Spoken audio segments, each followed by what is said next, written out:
kuchukua nafasi hii rais wetu wa Jamhuri ya Kenya kumkaribisha nyinyi nyote hapa Vihiga County.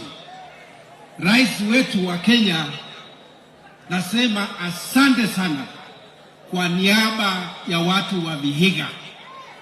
Hii ni historia ambayo tunaweka hapa Vihiga na Kenya kwa jumla, kwa sababu rais,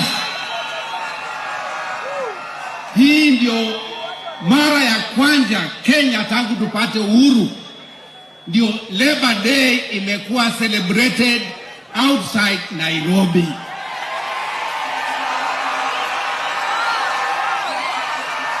Na rais, kama hungekuwa wewe ambao ulipropose kwamba Labor Day ifanyike hapa Vihiga, hatungekuwa hapa.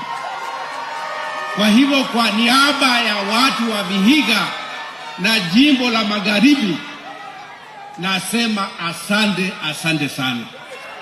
Pia nataka kutoa shukrani kubwa kwa Secretary General wa KOTU ndugu Francis Atwoli na Executive Committee yake kwa kukubali kwamba Labor Day ya 61 Labor Day iwe tusherekee hapa Vihiga.